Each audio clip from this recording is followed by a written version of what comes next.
Hi guys, this is Neha Verma from IELTS Cracker.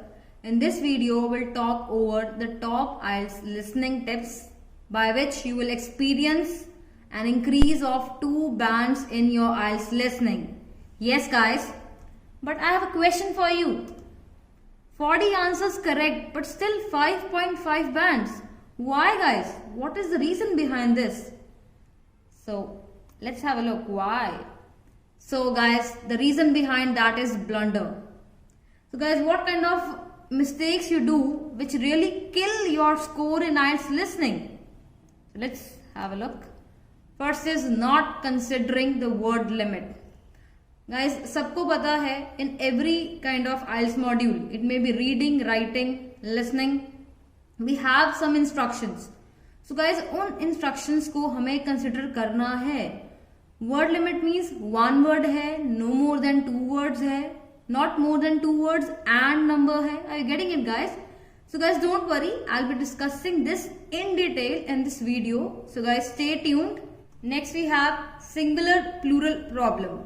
Means guys, जब हम s और es नहीं लगाते हैं या लगा देते हैं, so guys, this really causes a problem in your IELTS listening.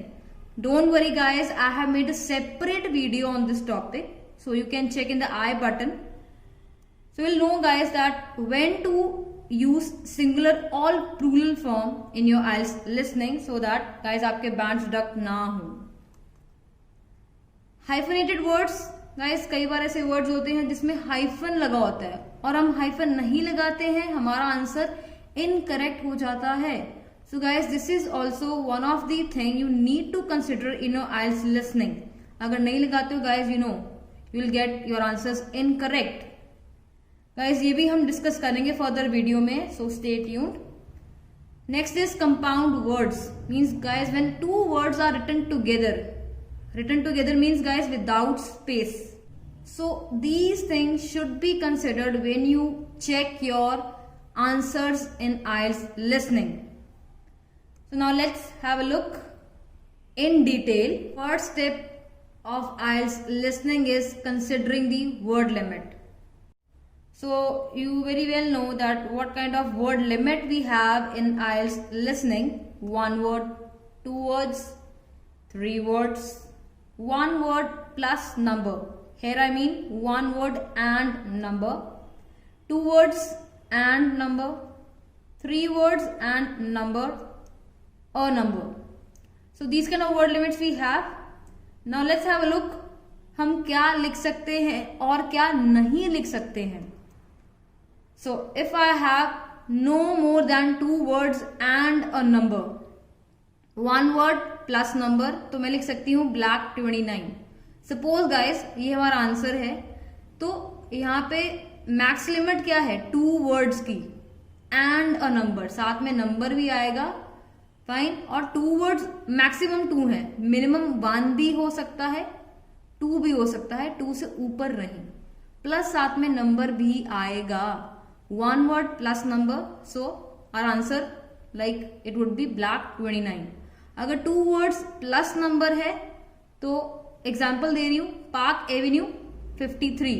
And if I am going to write 1 word here guys, ये आंसर इनकरेक्ट है. Why? Because guys, in the instructions we are given no more than 2 words and a number. And a number means number साथ में आएगा. So 1 word will not be accepted. Last में number है तो अकेला number भी नहीं आएगा. So means our choice or our answer would be 1 word and number, or it can be 2 words and number. Let's have a look on the another instructions. No more than 1 word or a number. अब guys यहाँ पे क्या मतलब है, 1 word से ज्यादा नहीं, means 1 word आएगा तो 2 वर्ड्स यहाँ पे एक्सेप्टेबल नहीं है. और लगा है मीन्स ऑप्शनल है, या तो 1 वर्ड या तो नंबर. अब और ऑप्शनल है तो हम यहाँ पे एंड नहीं लिख सकते हैं. एंड मीन्स अगर मेरा आंसर है पार्क एवेन्यू 53, फाइन, तो यहाँ पे गाइज नंबर नहीं आ सकता है, यहाँ पे ऑप्शनल है. So let's have a look guys, you will be clear. 1 word, yes it is acceptable. 1 number example guys दे रही हूँ, इसलिए दे रही हूँ कि कई बार स्टूडेंट्स क्या करते हैं, किसी जैसे ये 3 डिजिट नंबर है तो 3 डिजिट नंबर है बट ये 1 नंबर ही है, एज अ होल ये एक नंबर ही है। ये 3 चाहे डिजिट्स हैं बट इसको हम 1 नंबर ही काउंट करते हैं। 1 वर्ड प्लस नंबर गाइज ये एक्सेप्टेबल नहीं है, बिकॉज इन द इंस्ट्रक्शंस हमारे पास ये चीज ऑप्शनल है। इट मीन्स वहां पे लिखा हुआ है नो मोर देन 1 वर्ड और अ नंबर। एंड है यहाँ पे किसमें, 3rd बुलेट में जो लिखा है 1 वर्ड एंड नंबर, मीन्स अगर आप दोनों चीजें लिख रहे हो, वर्ड के साथ नंबर भी लिख रहे हो, तो दोनों एक्सेप्टेबल नहीं है। सो और लगा है तो दोनों में से एक ही आ सकता है। Second tip of IELTS listening is compound words. So what are compound words? In the beginning of the video, I mentioned the meaning, that is 2 words written together. Means 2 words हम इकट्ठे लिखते हैं without any space. दोनों में space नहीं आती है और वो एक वर्ड ही काउंट होता है। So let's have a look. Examples guys अभी देखते हैं। First is updated. अब guys up और dated अलग अलग लिख सकती हूँ, अप अलग और डेटेड अलग नहीं गाइज, इनका सेंस नहीं बनता है। इन दोनों को इकट्ठे लिखने से ही गाइज इसका मीनिंग बनता है। Updated, freelance, craftsman, kindergarten, book shop, club house, prototype, downstairs, classroom. तो गाइज अभी और भी एग्जाम्पल्स करेंगे, but are you getting it guys कि हम इन वर्ड्स में स्पेस नहीं डाल सकते हैं, इनका मीनिंग अलग अलग करके कुछ नहीं बनता है। So you need to write them as 1 word.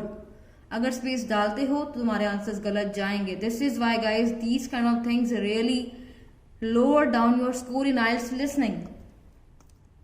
Other examples guys, bedroom, clock room, bathroom, coursework, deadline, checklist, farewell, firewood, backpacks.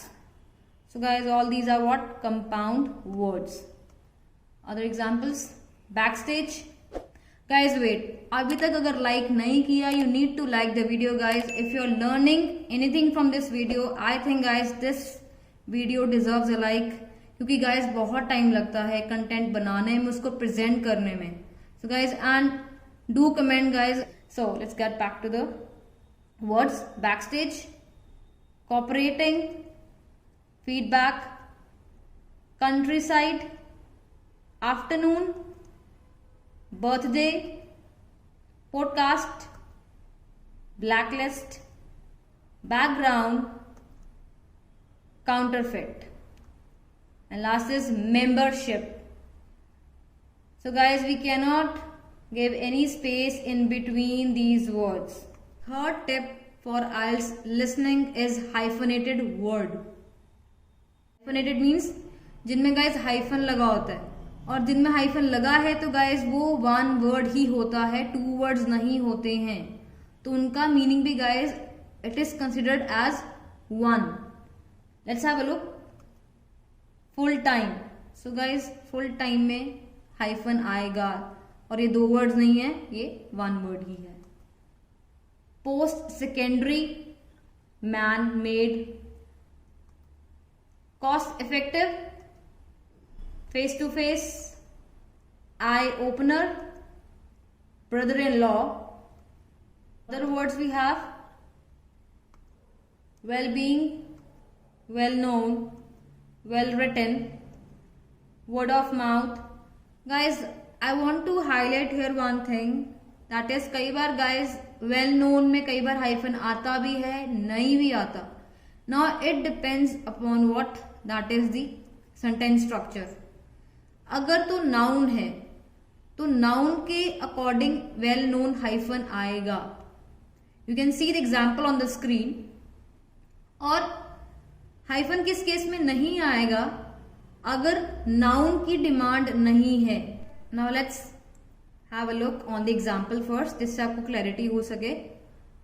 So the first sentence is that the author is well known. So guys यहाँ पे author है noun, fine, जैसे मैंने पहले rule में बोला है कि अगर नाउन है, नाउन को डिफाइन कर रहे हैं तो फिर हाइफन आएगा। अब गाइस सेकेंड एग्जाम्पल देखना, the facts were well known to everyone. अब गाइज यहाँ पे कोई नाउन नहीं है और वैसे भी यहाँ पे गाइज एक जनरल बात हो रही है। जनरल बात क्या है? Facts were well known to everyone. अब यहाँ पे हाइफन नहीं है, क्यों? क्योंकि यहाँ पे कोई नाउन की बात नहीं हो रही, कोई स्पेसिफिक बात नहीं हो रही है। पहले वाले में स्पेसिफिक था क्योंकि ऑथर की बात हो रही थी, सेकेंड वाले में एक जनरलाइज स्टेटमेंट है, कोई स्पेसिफिक नहीं है। I hope you are getting it guys. तो ये चीजें बहुत ध्यान रखनी होती हैं। Well wisher, email, high tech, X ray, other hyphenated words in IELTS listening, editor-in-chief, check-in, co-founder, coordinator। Guys यहाँ पे भी हाइफन जो है वो ऑप्शनल है, तो गाइज अगर आप हाइफन के साथ लिखते हो तब भी ठीक है, नहीं हाइफन डालते हो तो भी ठीक है। कोऑपरेशन, जैसे गाइज मैंने पहले बोला है, इसी में भी गाइज ऑप्शनल है। कोवर्कर, तो गाइज अब कोवर्कर में गाइज हाइफन है, ये ऑप्शनल नहीं है।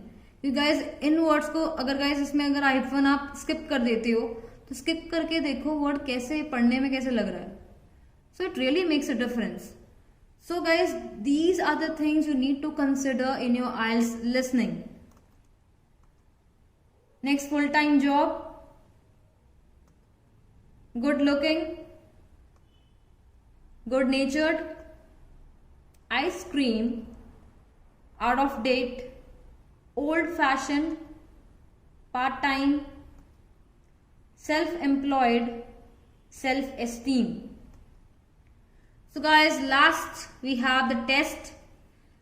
जैसे guys मैंने तुम्हें इस वीडियो में एक रूल बताया था to check the usages, if you remember in between. जिन्होंने वीडियो का कोई पार्ट स्किप नहीं किया है, ये चीज गाइज वो तो याद रखेंगे और ये कभी गलती नहीं करेंगे अपने IELTS लिसनिंग में। So guys, let me know the answer of this question in the comment section. So guys, don't forget to comment and subscribe my channel, that is IELTS Cracker. Share this video whosoever is facing this kind of problem in IELTS listening. So I hope guys these tips of IELTS listening have really helped you out in clearing your confusion. Thank you everyone. Bye bye.